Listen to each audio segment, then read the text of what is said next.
Okay, so Professor Robertson, are you there? I am indeed. Hi, how are you doing, sir?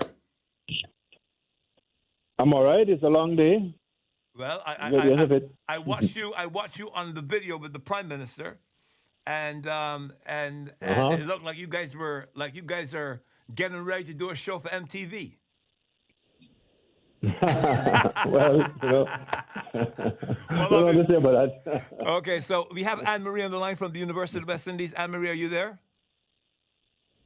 Yes, I'm from the UWI Foundation. Yes, Good. I am. Good. So Professor, let's get into it very quickly, sir. Uh-huh. How long in advance did you know that this could happen or it was going to happen? And do you guys have the adequate equipment to do this kind of work? Well, it's always a struggle to try to sort of forecast what a volcano would do, and it's really a matter of trying to use various data sets and then coming up with our best estimate of what could happen. And really it comes down to, in this case, telling the government that, the volcano had gotten to a stage where we couldn't be sure that it would not do something nasty within a certain space of time. Mm-hmm. And them, they knowing how much time they had to do what they had to do, took a decision based on that. In this case, we were played, the volcano behaved in a manner in which it should behave. Mm-hmm. And we had the instrumentation in place that allowed us to see the signs and were able to capitalize on that. But the other part of the question that you asked, whether or not there is sufficient resources available for doing this kind of thing, it's a constant struggle. And for the agency I work with, it has been for many years, for entire existence, we have always been struggling with insufficient resources to provide the service we provide. And the fact that we do it is testimony to the characters that operate at Seismic. I mean, people see my face, but it's a big team that work very hard because they're interested in what they're doing, very dedicated. And that's how they manage to do what they do. But really, it's an under-resourced agency that hopefully, after the efforts we put in here, the region would realize is necessary, is important, and would put resources towards it that is needed. Is there any truth to the fact that someone crawled up on the edge of the crater and looked down inside and took? Is that crazy, or could that happen, or did that happen? Well, I used to call him. Well, I do call him, and I've seen him, and I've told him that he's a madman. There was a character in St. Vincent that used to go up to the crater and put himself in extremely harmful positions. In fact, so I was not. He was on the crater. Then the guy told me that I couldn't believe it, but now you're confirming that there was a madman who would do that. No. He was actually lucky. He was actually up there the day before it erupted. What? And there is no reason scientifically. Yes, there is no reason scientifically it couldn't erupt while he was there. So he was lucky, essentially. So he's still alive and moving around. He's still alive and moving around right now as we speak. Well, well, the interesting thing is that I haven't heard very much about him since. So I don't know now that the mountain has shown him how dangerous it is. He has decided to be very quiet. Uh-huh. So hold on, people. So hold on, sir. No, he's alive. Professor, hold on a second. People, Uh-huh. then you hear something that's crazy, and you might think it can't happen. Look, a man climbed up at the end of the crater in the volcano, and what he was doing, was he taking pictures? He just liked to see how it looked? He liked to see how it smelled? Why was he up there? I think you'll have to ask him, but essentially, I think he was an adventurous person who wanted to highlight and promote himself to a certain extent, and he took extreme risks to do that. I mean, we did similar things that he did, but we did it for different reasons. So did you climb up? Did you climb up the crater yourself? Did you climb up the crater yourself, sir? Well, we do it routinely. That's part of the job. We go to the crater all the time, but we do it under certain conditions. So we'll have support from the observatory. We know what's happening. So yeah, we have to do that. In fact, we sample rocks from the growing dome. We went to the helicopter, we flew into it, and we went and took rocks from it. So we did similar things, but for different reasons and under different conditions. It was So some of us calculated risk while he was doing it totally blind. Okay, we're breaking up. We're breaking up. 1 second. We're breaking up. The call is breaking up there. Okay, let's see if it's coming through good now. Go ahead, sir. Yeah, so I was saying that We're he still breaking up. did We're still breaking up. So that's what we're going to do. I want to cut the call and then call back so we can get a good line because I want people to hear what you're saying. So please call back. Caribbean Fever 107.5 WBLS Dahved, Levy rocking you. We're going to get that call back. So they climb up the craters. A man actually climbed up the crater and looked down inside the volcano. And now the professor is saying that they do that normally, but under more secured circumstances. Could you imagine? Wow, could you imagine being up there when it explodes? No. And it sends ash 14,000 feet in the air? Okay. Wow, that's crazy. Well, here we go. Dahved Levy show. Where else? We're just trying to get some information. You hear this kind of crazy thing. Caribbean Fever 107.5 WBLS Dahved Levy rocking you. And then I'm going to speak to some other persons to find out where you can send the required things that are needed in St. Vincent and the Grenadines. Here the Prime Minister says he don't want a package with 2 things in it, some toothpaste and some this and that, and some powder. He wants a filled barrels. He don't want no little package here that's going to put a lot of strain on the port. So he doesn't want to do that. Let's see if that's them again. Hello, good night. Are you there? Good. Hello? David, I have Professor Robertson online. Can you hear? I can hear now. I can hear a little bit. I can hear. We might have a little volcanic ash in the line. So. Oh, you might have a little volcanic ash on the line. Okay. Okay, so There's sir. a lot wrong there. So, sir, now how difficult a task is it to stay on top of this volcanoes? And it's brought to my attention we got lots of volcanoes that are throughout other Caribbean regions. So my question is, I got a 2-part question. Yes. How difficult it is to stay on top of how these volcanoes are advancing as far as exploding? What are the other regions, the other islands that have volcanoes that can explode just like this one? And what kind of effect does this have on the sea, fish in the sea, vegetation? And let me ask this. I think that marijuana now is, I didn't want to ask the Prime Minister this question, but I can ask you, sir. I think that marijuana is now legal. Is marijuana legal in St. Vincent and the Grenadines yet? Yes or no? I'm not sure. I think it's in the process, depending on what you're using it for. There's a process by which you can grow it legally. There's a process we can grow it. So it's not legal. So all those marijuana farmers who've got all that stuff up there in the hills, all that now is destroyed. Am I correct? Yeah. Yep. I think what those guys did, though, they knew what was about to happen. So a lot of them went and took out a lot of their produce and shifted and things like that. So, yes, some got destroyed, but I think the most sensible ones actually took precautions and took things out. And what are the other countries in the Caribbean that has this kind of volcano? Well, all of them, in fact, all of the well, I shouldn't say all of them, but the volcanic Caribbees, as we call them, all of the islands that stretch from Grenada all the way up to Saban Station, all of them have at least one volcano or more than one that could erupt. Wow. So you're talking about St. Lucia, Grenada, St. Vincent, Dominica, Montserrat, Saban Station, all of them have at least one system that could erupt. Or in the case of Dominica, you have actually several. Dominica has actually 7. Several, well, 9, depending on how you count them. Wow. Yeah, Dominica is well endowed with volcanoes that could grow, boom, and bigger than ours can. Wow. Let's talk about the and where does Barbados fall in there? Where does Barbados and Jamaica and Trinidad? Right.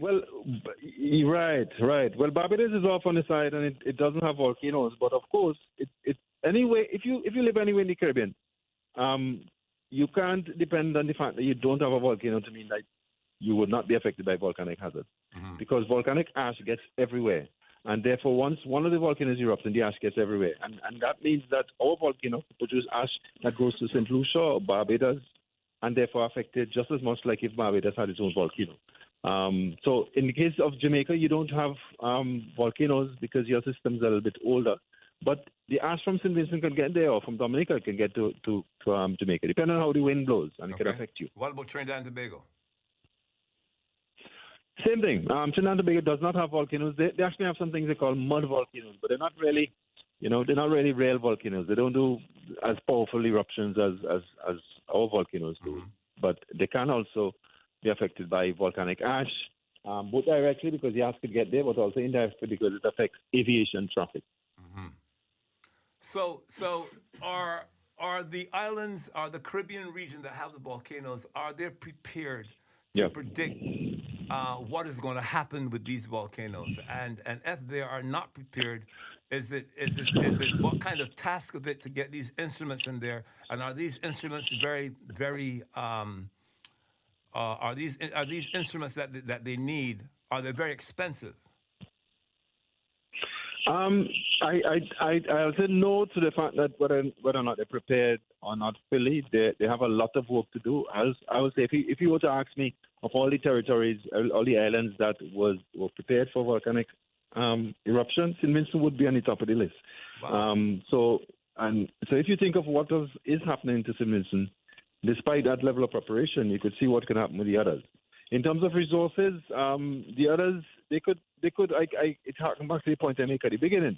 There is an insufficient investment in resources necessary to monitor and to prepare for volcanic hazards, and in fact, geohazards generally. So agencies like Seismic struggle for resources, and therefore it means that the kind of attention and the kind of work that needs to go into preparing the region for volcanic hazards is insufficient, and therefore we'll suffer for that, unfortunately. I'm curious, how did you get involved with this kind of thing? How did you grow up and says, I want to learn about volcanoes? Well, that's a story that's for another time. But I'll just tell you, I was doing A-levels in 1979 when the Soufrière volcano here erupted. I'm of Vincentian, and the reason that I am doing what I'm doing is precisely because of this volcano. It erupted in 79, and it had a lasting effect on me, and I decided that I would be what I am, so that I could be in a position exactly where I am, doing what I'm doing and providing advice to government. That's amazing. That's That's very amazing. Now you are a professor at the University of the West Indies. Am I correct? Right? Yes. St. Augustine. Yes. I'm a professor of geology. Yes. So, and the Prime Minister praised the University of the West Indies when I had him on earlier. He talked about your show where you bring all the statistics of the show, and he brings the other parts of the show. And I says, hey, man, you guys getting ready for MTV? And he joked, and I invited him to bring you on my show to come and play some music one day when this is all over. Right? But I'm curious now because I asked him. You had COVID. You're dealing with COVID. Yeah. You can't but forget the hurricanes from before. The hurricanes 2-3 years ago. We still are dealing with that, right? Now we got COVID. We dealing with that. Yeah. Now we got the volcano. We dealing with that, and now we got hurricanes coming that we know about that we deal with all the time. Now, the last time we had the University of West Indies on the air talking about hurricanes, they said if the hurricane was a 6.5. More than likely, the next one is going to be an 8. If it was an 8, it's going to go to a 10. That they're always getting worse and worse and worse. What do we do? It seems like the Caribbean can't get a breather.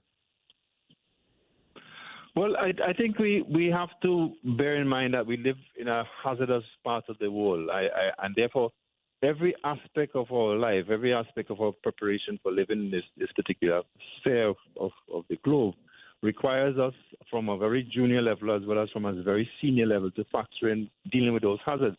It doesn't mean that we have to sit down and worry about them, but it means that every single thing, you almost have to fixate yourself in your psyche that you have to deal with these hazards, and therefore you have to build a certain individual, personal, as well as societal resistance to them. So everything that we do must factor in that we could be hit by a hurricane, we could be hit by a volcano, and that the way in which we manipulate our space has to be such that we build in the way in which we do these things some level of resilience. we haven't reached there yet, but I think, some of us are trying to get there, and I have hope that one day we'll get there so that each time these things happen, they don't totally flatten us, but we could keep on rising. Okay.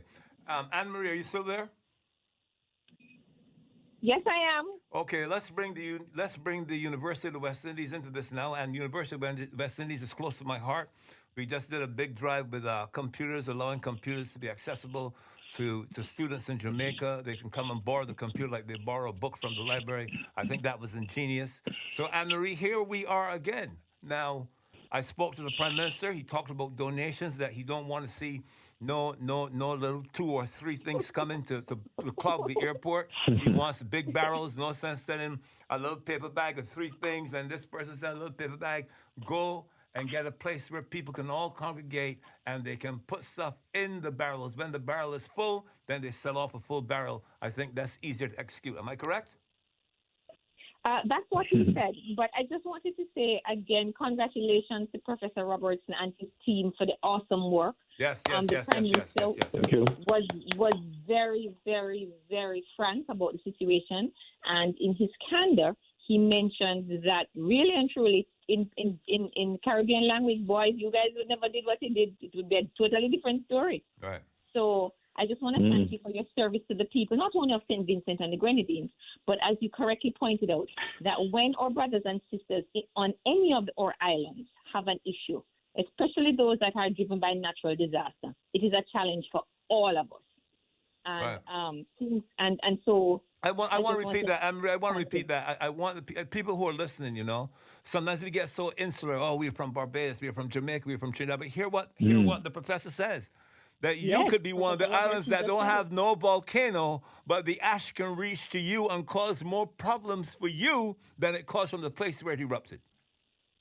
And David, I just want to pick up on a question that you asked, Professor, which I didn't get answer. Professor, in terms of the impact of the ash on flora, and David had inquired about sea life. Can you talk a little bit about that? Right. Because as Caribbean people, know how that is important to us. Yeah, right. What's going to happen is that it's basically going to destroy things. That's what volcanoes do. Initially, they destroy things. One of the interesting things is that where I am, I'm in close to the volcano in a place called Belmont, close to Rosal on the leeward side of the island.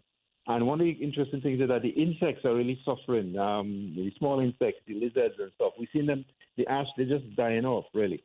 And that's unfortunately going to happen. It's going to have a devastating impact on the flora and fauna.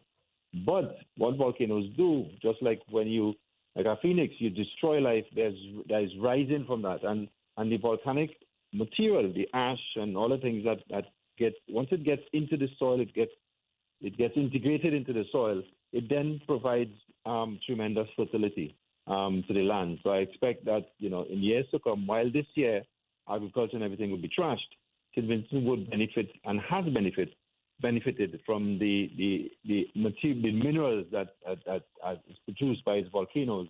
And the region, in fact, Barbados will benefit. While now benefit is having a bad effect. Right. Later on, it has a good effect. And that's what volcanoes do. They rejuvenate things. Okay, so Anne-Marie, let's talk about where can people send things, donations on behalf of the University of the West Indies, doing stuff and being very clear and being very open of what they do and how they do it. How are our funds coming through the University of the West Indies that will then be sent to to St. Vincent and the Grenadines? Thank you, David. I really appreciate the opportunity. So the Vice Chancellor for the University of the West Indies, Sir Hilary Beckers, has given instructions throughout the entire region for us to coordinate fundraising and relief efforts. And here in the U.S., the foundation, which is the American Foundation for the University of the West Indies, we are reaching out to our various publics through programs like this to ask people to donate. As you know, we're an established 501c3 entity, means that we're legal, and donations to the foundation for the St. Vincent Fund are tax deductible to the full extent of state and federal laws. People can log on to the website. That's the www.afuwi.org. That's A for American, F for Foundation, U for University, W for West, I for Indies, and make a donation. At the end of the campaign, Dahved, all the cash that is collected will be given to the university for the government and people of St. Vincent. And the Vice Chancellor wants us to focus on raising funds for health and education to restore continuity for the young people who have been impacted by this the volcano in St. Vincent and the Grenadines. Okay. So it is to assist in rescue and restoration for education facilities and for young people on the island of St. Vincent who have been impacted by the hurricane. So we're encouraging the public to donate www.afuwi.org. And you can go online and make a donation. No contribution is too small. We have a track record of acknowledging all our donations and letting people know how monies that they donate from the goodness of their heart is spent. And on behalf of the University of the West Indies and the American Foundation or board, we just like to thank the public in advance for supporting what is going to be a situation that is going to require a lot of help and support. Just listening to what Professor Robertson just said. Okay. Well, Professor, from now on, I'm going to keep your number handy. If I ever have the thrill to want to climb up the side of a volcano, and you know what? When you had the volcano, I was working with Arrow in Montserrat, right? Doing some remixes on his music. And I remember going to his house, and his house, you could not even see the house. The ash covered the entire house. Okay, yes. So I have an idea of what it was like, because he said to me, Dahved, I can't live there. I said, you can't live there, sweep the thing up. He says, you know what?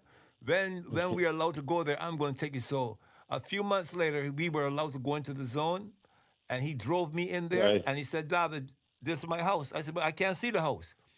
He said, because the house is covered under that. So I can only imagine what this thing can do. Yeah.